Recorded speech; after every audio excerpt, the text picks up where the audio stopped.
తాకట్లో ఉన్న మీ బంగారాన్ని విడిపించి ఆ రోజు ఆన్లైన్ రేటుకి కొంటాం. Sharma gold company. నమస్కారం, వెల్కమ్ టు సుమన్ టీవీ. నేను గీతాంజలి. 2025వ సంవత్సరం వచ్చేసింది. మరి ద్వాదశ రాశుల్లో జన్మించిన వారి జాతక ఫలితాలు ఏ విధంగా ఉండబోతున్నాయి? మెరుగైన ఫలితాల కొరకు ఎటువంటి పరిహారాలు వారు చేసుకోవాలి? మంచిగా ఉన్న రాశులు ఏవి, అంటే మంచి ఫలితాలను ఇచ్చేటువంటి రాశులు ఏ ఉన్నాయి, అలాగే చెడు ఫలితాలు ఏ రాశులు వారు అందుకోబోతున్నారు, ఈ వివరాలన్నీ ఇవాళ వీడియోలో నేను మీకు వివరిస్తాను. వివరించేందుకు ప్రస్తుతం మనతో పాటు ఉన్నారు ప్రముఖ జ్యోతిషులు బ్రహ్మశ్రీ నందిబట్ల శ్రీహరి శర్మ గురువు గారు. వారితో మాట్లాడదాం. గురుగారు నమస్కారం అండి. వాగర్థ వివ సంపృక్తౌ వాగర్థ ప్రతిపత్తయే జగతః పితరౌ వందే పార్వతీ పరమేశ్వరౌ. సదాశివ సమారంభాం శంకరాచార్య మధ్యమాం అస్మదాచార్య పర్యంతం వందే గురు పరంపరాం. ఆదిత్యాయ చ సోమాయ మంగళాయ బుధాయ చ గురు శుక్ర శనిభ్యశ్చ రాహవే కేతవే నమః. శృంగేరి జగద్గురు పీఠాధిపతులకి, కంచి పీఠాధిపతులకి నమస్కారములు తెలియచేసుకుంటూ కార్యక్రమాన్ని ప్రారంభిద్దాం. వీక్షించేటువంటి సుమన్ టీవీ ప్రేక్షకులకి గమనిక, ఇప్పుడు మనం చెప్పుకోబోయేటువంటి రాశి ఫలాలు ఏవైతే ఉన్నాయో అవన్నీ కూడా ఆంగ్ల నూతన సంవత్సర గమనాన్ని దృష్టిలో పెట్టుకొని జనవరి 1వ తారీఖు నుంచి డిసెంబర్ 31వ తారీఖు వరకు మాత్రమే ఉన్నటువంటి గ్రహాల స్థితిగతులను బట్టి వివిధ రాశుల వారికి ఏ విధంగా ఉండబోతుందో తెలుసుకుందాం. మనకు సాంప్రదాయానుసారంగా వచ్చేటువంటి ఉగాది నుంచి ప్రారంభమయ్యే రాశి ఫలితాలని, అనగా వచ్చే విశ్వావసునామ సంవత్సరానికి సంబంధించి ఉగాది ప్రారంభమయ్యడానికి అంటే ముందుగా మళ్ళీ ఆ యొక్క ఉగాది సందర్భంగా మళ్ళీ వివిధ రాశుల వారికి సంబంధించి రాశుల ఫలితాలు ఇవ్వడానికి ప్రయత్నం చేస్తాను.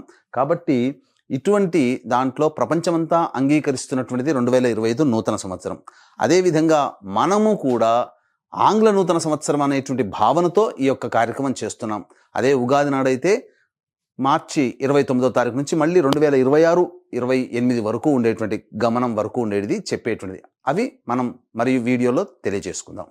అదే అడగబోతున్నాను గురుగారు. అంటే సాధారణంగా ఒకటే ప్రశ్న అడుగుతారు, ఉగాది కదా అసలు చెప్పాలి జాతక ఫలితాలు అనేవి, ఈ లోపు ఏంటి అంటే ఒక సాంప్రదాయంగా అది కొనసాగిపోతుంది. అంటే మనకేమని చెప్పబడింది అంటే, ధర్మం ఏం చెప్పబడింది శాస్త్రంలో అంటేనమ్మా, ప్రపంచమంతా ఏది ఒక విషయం గురించి ఒక తాటి మీద ఉంటుందో అది ధర్మమే కూర్చుంటుంది, శాస్త్రమే కూర్చుంటుందమ్మా. ఇక మరి ద్వాదశ రాశుల వారి జాతక ఫలితాలు తెలుసుకుందాం. ముందుగా గ్రహస్థితులు ఏ విధంగా ఉన్నాయో తెలియచేస్తారా? జనవరి 1, 2025 నుంచి. ఇక గ్రహస్థితిలోకి గనక గమనించుకున్నట్లయితే ముఖ్యంగా గురువు 9th మే వరకు కూడాను ఈ వృషభ రాశిలో సంచారం చేస్తున్నాడు. 9th మే నుంచి మిథున రాశిలోకి సంచారం, 9th మే నుంచి సెప్టెంబర్ 27వ తారీఖు వరకు. ఇక సెప్టెంబర్ 28 నుంచి నవంబర్ 11వ తారీఖు వరకు కర్కాటక రాశిలో. ఇక నవంబర్ 12వ తారీఖు నుంచి డిసెంబర్ 28 వరకు కర్కాటక రాశిలోనే వక్రీకరించే స్థితి పొంది ఉండడం. ఇక శని భగవాన్ల వారిని కనుక చూసుకున్నట్లయితే 15 ఏప్రిల్ వరకు కుంభరాశిలో సంచారం చేస్తున్నారు. 16 ఏప్రిల్ నుంచి అక్టోబర్ 9వ తారీఖు వరకు మీనరాశిలో సంచారం. ఈ మధ్య కాలంలో జూలై 8వ తారీఖు నుంచి వక్రీకరించి మీనరాశిలోనే సంచారం చేస్తున్నాడు. అలాగే అక్టోబర్ 10వ తారీఖు నుంచి కుంభరాశిలో సంచారం చేస్తూ వక్రీకరించి కుంభరాశిలో, నవంబర్ 26వ తారీఖు నుంచి వక్రత్యాగము శని భగవాన్ల వారు చేస్తున్నారు. ఇక రాహుకేతులు కనుక చూసుకున్నట్లయితే 15 మే వరకు కేతువు కన్యలో మరియు రాహువు మీనరాశిలోకి, అలాగే 16 మే నుంచి సింహరాశిలో కేతువు, అలాగే కుంభరాశిలో 16 మే నుంచి రాహుగ్రహ సంచారం జరుగుతుంది. ఇక్కడ గమనించుకున్నట్లయితే ఇక్కడ వీక్షించేటువంటి ప్రేక్షకులకు అందరికీ తెలియజేయాల్సినటువంటి అంశం ఏంటంటే, ముఖ్యంగా అందరూ ఈ ద్వాదశ రాశుల గురించి రాగానే అందరూ ఆలోచించేటువంటిది ముఖ్యంగా శని దోషం, ఏలినాడు శని, అష్టమ శని, అర్ధాష్టమ శని, కంటక శని, యోగ శని, ఈ శని దోషాలు. అయితే ఇక్కడ 15 ఏప్రిల్ వరకు శని కుంభరాశిలో సంచారం చేస్తూ 16 ఏప్రిల్ నుంచి మీనరాశిలోకి సంచారం చేస్తున్నా, ఈ యొక్క జూలై 8 నుంచి మీనరాశిలోనే సంచారం చేస్తూ వక్రీకరించినటువంటి కారణం చేత మళ్ళీ ఈ కుంభరాశి ఫలితాన్ని ఇస్తాడు. అక్టోబర్ 10న కుంభరాశిలోనే వక్రీకరించి ఉన్నటువంటి స్థితిగతుల చేత ఏమవుతుంది, మళ్ళీ మకర రాశి ఫలితాన్ని శని భగవానులు ఇస్తారు. కాబట్టి అర్థం చేసుకోవాల్సినటువంటి అంశం ఏంటంటే, ఎవరికి కూడాను ఈ సంవత్సరం శని భగవానుడు యోగదాయకంగా పూర్తిగా లేడు. 12 రాశుల వారికి అష్టమ శని, అర్ధాష్టమ శని, కంటక శని, యోగ శని, దాంపత్య శని, ఈ రాశుల ఈ యొక్క దోషాల శని దోషాలు ఏదో ఒక సందర్భంలో కొన్ని నెలల పాటు అందరూ రాశుల వారు అనుభవించాల్సిందే తప్ప ఇక్కడ ప్రత్యామ్నాయం లేదు. కాబట్టి ఇక కుంభరాశి వారికి ఏలినాటి శని వెళ్ళిపోతుందని సంతోషం కానీ, ఈ యొక్క సంబంధించి మకర రాశి వారికి ఏలినాటి శని వెళ్ళిపోతుందని సంతోషం కానీ, లేకపోతే కర్కాటక రాశి వారికి అష్టమ శని దోషం పోతుందని కానీ భావించాల్సిన అవసరం లేదు. వృశ్చిక రాశి వారికి అర్ధాష్టమ శని దోషం పోతుందని కూడా భావించాల్సిన అవసరం లేదు. ఎందుకంటే శని మళ్ళీ రుజు మార్గంలో వెళ్ళి మళ్ళీ వక్ర మార్గం చేత వక్రగతిన సంచారం చేస్తున్నటువంటి కారణం చేత 12 రాశులు శని ప్రభావానికి గురవుతాయి. కాబట్టి ఈ సంవత్సరం అన్ని రాశుల వారు శని దోష పరిహారములు ఖచ్చితంగా చేసుకోవలసినదే, అందులో సందేహం లేదు. గ్రహస్థితులు చెప్పారు గురుగారు. మరి ద్వాదశ రాశుల్లో భాగంగా తులారాశి వారి జాతక ఫలితాలు తెలుసుకోవాలనుకుంటున్నాం. ఏ విధంగా ఉన్నాయి, ఏ రంగం వారికి బాగా కలిసి వస్తుందో వివరించండి. తులారాశిలో జన్మించినటువంటి వారికి జనవరి 1వ తారీఖు నుంచి డిసెంబర్ 31వ తారీఖు వరకు ఏ విధంగా ఉండబోతుందో ముందుగా మనం తెలియజేసుకుందాం. ప్రధానంగా ఇక మొదటి సెగ్మెంట్లో కనుక చూసుకున్నట్లయితే గురు బలము, శని బలము, మిగతా గ్రహాల రాహుకేతుల బలం ఎప్పుడెప్పుడు ఉంటుంది. కాబట్టి ఆ చెప్పినటువంటి సమయంలో కనుక మీరు కనుక ప్రయత్నాలు చేసుకున్నట్లయితే సంపూర్ణమైనటువంటి యోగదాయకమైనటువంటి పరిస్థితి కనబడుతుంది. గమనించుకున్నట్లయితే 9 మే వరకు ఈ తులారాశి వారికి అష్టమ స్థానంలో గురు సంచారం చేస్తుండడం, కానీ వక్రీకరించి మార్చి 31వ తారీఖు వరకు ఉండబోతున్నాడు. కాబట్టి ఇది అద్భుతమైన యోగకాలం. జనవరి 1వ తారీఖు నుంచి మార్చి 30వ తారీఖు వరకు సప్తమ గురు ప్రభావము అద్భుతంగా ఉంటుంది.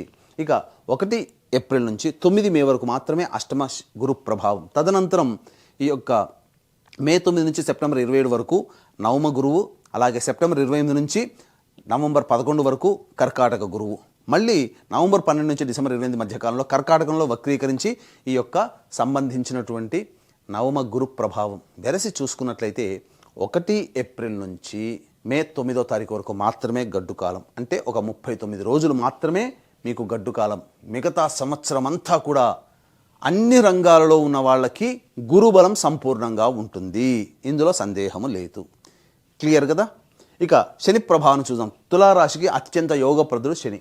తులారాశి వారికి 16 ఏప్రిల్ నుంచి శని భగవాన్ వారు మీనరాశిలో సంచారం, 16 మే నుంచి ఇక్కడ కుంభరాశిలోకి సంచారం చేస్తున్నాడు. కాబట్టి 16 మే వరకు కూడా రాహు యోగప్రదుడు. కాబట్టి ఇక్కడ శని భగవాన్ల వారు అక్టోబర్ 10 నుంచి నవంబర్ 26 మధ్యకాలం మాత్రమే యోగించడు, మిగతాదంతా కూడా యోగిస్తాడు. పంచమ శని ప్రభావమైనా కానీ తులారాశి వారికి యోగిస్తాడు, అంతేం పెద్ద ఇబ్బందులు ఉండవు. కాకపోతే వృధా కాలయాపన చేస్తాడండి శని భగవాన్ల వారు. కాబట్టి ఈ శని భగవాన్ నుంచి వచ్చేటువంటి అనగా అన్నిటినీ పోస్ట్ పోన్ చేయాలనే ఆలోచన మీకు ఎక్కువిస్తుంది, బద్ధకం పెరుగుతుంది ఈ కుంభరాశిలో శని ఉన్నప్పుడు. కాబట్టి వృధా కాలయాపన చేస్తాడు. అటువంటి వాటికి తావివ్వకుండా ఉండి ఎప్పటిపైనా అప్పుడు చేసుకుంటే ఈ శనివారు కూడా యోగిస్తారు. కానీ అర్ధాష్టమ శని దోష ప్రభావం అక్టోబర్ 10 నుంచి నవంబర్ 26 వరకు ఉంది. ఆ సమయంలో తల్లిగారి ఆరోగ్యం పట్ల శ్రద్ధ వహించడం కానీ ఉండాలి. అలాగే గృహ మార్పులు అనేటువంటివి జరుగుతాయి. స్థాన చలనము అక్టోబర్ 10 నుంచి నవంబర్ 26 మధ్యకాలంలో బిందాస్గా హ్యాపీగా ఉన్నామండి, ఇంకా మనకేందండి తర్వాత చూద్దాం అసలు ఉంటుందో లేదో అనుకుంటారు. కానీ అకస్మాత్తుగా మీరు స్థానచలనం అక్టోబర్ 10 నుంచి నవంబర్ 26 మధ్యకాలంలో గృహం వేరే ప్రాంతానికైనా మారడం లేదా వేరే ప్రదేశానికైనా వెళ్ళిపోవడం కానీ జరగబోతున్నాయి. కాబట్టి వాహన ప్రమాదాలు కూడా చోటు చేసుకునే అవకాశం ఉంటుంది. కాబట్టి వెహికల్స్ నడిపేటప్పుడు ఈ యొక్క సమయంలో జాగ్రత్తలు పాటించండి. ఇక రాహువు సంపూర్ణముగా యోగిస్తున్నాడు. అద్భుతం అండి. రాహు యోగించినట్లయితే రాహు స్థానాధిపతి గురువు కూడా మీకు శుభస్థానాలు ఉన్న కారణం చేత ఇటు గురు బలము రాహు బలం సంపూర్ణంగా మీకు ఉండడం చేత అధిక ధనాదాయం ఈ తులారాశి వారికి ఉండబోతుంది. మీరు ఎప్పుడు కూడాను గత సంవత్సరంలో ఇబ్బందులు పడ్డాము కానీ ఈ సంవత్సరంలో ఆనందంగా ఉంటామంటే ఎస్ ఉండగలుగుతారు, అందులో సందేహమే లేదు. మీకు చక్కటి స్థితిగతులు అనేటువంటివి ఉంటాయి. ఇక ఈ యొక్క రాశిలో జన్మించినటువంటి ఉద్యోగస్తులకైతే నిరుద్యోగస్తులకి ఉద్యోగం లభించి తీరుతుంది. ఆల్రెడీ కేంద్ర రాష్ట్ర ప్రభుత్వంలో పనిచేసేటువంటి వాళ్ళకి ప్రమోషన్స్తో కూడుకున్నటువంటి బదిలీలు ఉంటాయి, కోరుకున్న చోటికి బదిలీలు జరుగుతాయి. ప్రైవేట్ రంగంలో ఉన్నటువంటి ఉద్యోగస్తులకి చక్కగా యోగదాయకమైనటువంటి పరిస్థితి ఉంటుంది. పెద్దల యొక్క సహాయ సహకారాలతో గురుతర బాధ్యతల్లో మీకు ప్రమోషన్స్ అనేటువంటి లభిస్తాయి. అయితే చాలామందికి ఒక డౌట్ రావచ్చు, ఇక ఈ సంవత్సరం మొత్తం కూడా ఉద్యోగం లభిస్తుందానంటే మీరు చాలామంది ఏమనుకుంటారు, మనం ప్రయత్నం చేసే సమయం బాగుండాలి కదా ఇటువంటివన్నీ యోగాలు కలగాలంటే. ఎస్, అక్కడికే వస్తున్నాను. ప్రయత్నం చేసేటువంటి సమయం బాగుండాలి. కాబట్టి ఏ సమయంలో మీరు కొత్త ఉద్యోగం కోసం ప్రయత్నం చేయవచ్చు, ఉన్న ఉద్యోగంలో చేస్తున్నటువంటి వాళ్ళు. అలాగే నిరుద్యోగస్తులకి ఎప్పుడు ఉద్యోగం లభించి తీరుతుంది అనే విషయాలు కనుక చూసుకున్నట్లయితే ప్రధానంగా జనవరి 11 నుంచి ఫిబ్రవరి 11వ తారీఖు మధ్యలో ఉన్నటువంటి కాలం ఖచ్చితంగా నిరుద్యోగస్తులకు ఉద్యోగం లభిస్తుంది. వేరే ఉద్యోగం మారడానికి అనుకూలమైన సమయం. మళ్ళీ ఎప్పుడు ఉంటుంది? మార్చి 13 నుంచి ఏప్రిల్ 12 లోపల మళ్ళీ ఇటువంటి సమయమే. ఇంకా మళ్ళీ ఎప్పుడు ఉంటుంది? జూలై 15 నుంచి సెప్టెంబర్ 16వ తారీఖు వరకు ఉన్నటువంటి కాలం అద్భుతమైనటువంటి కాలం. ఇక ఇంతవరకే. ఈ ఆగస్టు సెప్టెంబర్ 16 తర్వాత మళ్ళీ ఉద్యోగ సంబంధంగా యోగించేటువంటి సమయం అంతగా లేదు. కాబట్టి ఈ చెప్పినటువంటి సమయంలోనే మీరు ఉద్యోగం కోసం ప్రాకులాడండి. నిరుద్యోగస్తులకి ఉద్యోగం, ఆల్రెడీ ఉద్యోగం చేస్తున్నటువంటి వాళ్ళకి వేరే సంస్థలో గొప్ప ఉద్యోగం లభించి తీరుతుంది. ఇక ఈ యొక్క తులారాశిలో జన్మించినటువంటి రాజకీయ ప్రముఖులైతే ఎవరైతే ఉంటారో రాజకీయ రంగంలో ఉన్నటువంటి వారికి రాహు అద్భుతమైన యోగం ఇస్తున్నాడు. మీరు ఊహించుంటారు, మీకు ఊహించని విధంగా మీకు పదవి లభించబోతుంది, నామినేటెడ్ పదవి. ఆల్రెడీ మీరు ఎన్నికలు కనుక ప్రయత్నం చేస్తున్నట్లయితే ఈ తులారాశిలో జన్మించినటువంటి వారికి ఎన్నికల్లో అఖండ విజయం ఈ యొక్క సంవత్సరంలో ఉండబోతుంది. ఏ ఎన్నికలైనా, సర్పంచ్ కావచ్చు, ఇతరత్ర ఏ ఎన్నికల్లోనైనా తులారాశి వారు విజయాన్ని పొందుతారు. ఇక ఈ యొక్క తులారాశిలో జన్మించినటువంటి సినీ రంగ ప్రముఖులు, అనగా సినీ రంగంలో ఉన్నటువంటి వాళ్ళు, టీవీ సీరియల్స్ రంగంలో ఉన్నటువంటి వాళ్ళు, అలాగే నాట్యము, సాహిత్యము, సంగీతము, నాటకంలో ఉన్నటువంటి వాళ్ళు, సోషల్ మీడియాలో 24 ఫ్రేమ్స్లో వర్క్ చేసేటువంటి వాళ్ళు, అలాగే ఎలక్ట్రానిక్ అండ్ ప్రింటింగ్ మీడియాలో ఉన్నటువంటి వాళ్ళు, వీళ్ళకందరికీ కూడా ఇటు రాహు ప్రభావం, ఇటు గురు ప్రభావము చేత ప్రజాదరణ కలిగినటువంటి యోగదాయకమైనటువంటి పరిస్థితి ఉంటుంది. ఈ సంవత్సరం మొత్తం కూడా 1 ఏప్రిల్ నుంచి మే 9 వరకు మంచి సమయం కాదు. మిగతా సమయం అంతా సంపూర్ణంగా యోగిస్తుంది ఈ చెప్పినటువంటి రాశుల్లో. ఇక విద్యార్థులు చక్కగా గురుబలము ప్రభావం చేత కోరుకున్న చోట విద్యాలయాల్లో ప్రవేశ రుసుము కలుగుతుంది. విదేశీ యానానికి, విదేశీ విద్యకు అనుకూలమైనటువంటి సమయంగా చెప్పబడి ఉంది. అలాగే రైతులకి మీరు పెట్టినటువంటి ఏ పంటలైనా కానీ అధిక దిగుబడి వస్తుంది. కొత్త పంటలు వేసినా మీకు దిగుబడి చాలా చక్కగా ఉంటుంది. కౌలులు వ్యాపారంలో ఉన్నటువంటి వాళ్ళు, అలాగే కూలీలు, వీళ్ళకందరికీ, రైతు కూలీలకు అందరికీ కూడా ధనాదాయం చక్కగా ఉంటుందని చెప్పవచ్చు. ఇక ఈ యొక్క సంబంధించిన తులారాశిలో జన్మించినటువంటి ఐరన్ వ్యాపారస్తులు, స్టీల్ వ్యాపారస్తులు, ఎడిబుల్ ఆయిల్స్, ఆటో రంగంలో ఉన్నటువంటి వాళ్ళు, వీళ్ళకందరికీ కూడాను ధనాదాయం చాలా బాగుంటుంది. వ్యాపార విస్తరణ చేసుకుంటారు, మంచి స్థితిగతులు పొందుతారని చెప్పవచ్చు. ఇక ఎఫ్ఎంసీజీ రంగము, జనరల్ స్టోర్స్, సూపర్ మార్కెట్స్, ఫుడ్కు సంబంధించినటువంటి వ్యాపారస్తులు, అలాగే కర్రీ పాయింట్స్ నడిపేటువంటి వాళ్ళు, ఇంకా చెప్పాలి అని అంటే ఎడ్యుకేషనల్ ఇన్స్టిట్యూషన్స్, జ్యువెలరీ రంగంలో, తీర్థయాత్రలు, పూజా స్టోర్స్ నడిపేటువంటి వాళ్ళు, అలాగే పండ్ల వ్యాపారస్తులు, వీళ్ళకందరికీ కూడాను వ్యాపార విస్తరణకి చాలా చక్కగా ఉంటుంది, అనుకూలమైనటువంటి సమయంగా చెప్పబడి ఉంది. కాబట్టి అన్ని విధాలుగా ఆదాయం చాలా చక్కగా ఉంటుంది. ఇంకా చెప్పాలంటే రియల్ ఎస్టేట్ రంగంలో ఉన్నటువంటి వారికి, లాయర్ల రంగంలో ఉన్నటువంటి వాళ్ళు, మున్సిపాలిటీ డిపార్ట్మెంట్లు, ఎలక్ట్రికల్ అండ్ ఎలక్ట్రానిక్స్ రంగంలో పనిచేసేటువంటి వాళ్ళకందరికీ కూడాను ఈ యొక్క తులారాశి వారికి ఏప్రిల్ 1వ తారీఖు నుంచి మే 9వ తారీఖు మధ్యకాలం తప్ప మిగతా అన్ని సమయాలు కూడాను యోగదాయకంగా ఉంటుంది. వ్యాపార విస్తరణ చేసుకోవచ్చు, నూతన ప్రాజెక్టులు సంభవిస్తాయి. తద్వారా కొత్త ప్రాజెక్టులు కూడా సకాలంలో పూర్తి చేసుకొని లాభాల బాటలో ఉంటారని చెప్పవచ్చు. రాని బాకీలు మీకు వసూలు అవుతాయి. అయితే ప్రధానంగా మీ యొక్క ఈర్ష్యను చూసి, అనగా మీ యొక్క అభివృద్ధిని చూసి ఈర్ష్యపడేటువంటి వాళ్ళు ఉంటారు. కాబట్టి నరదృష్టి, నరఘోష ఎక్కువగా ఉంటుంది.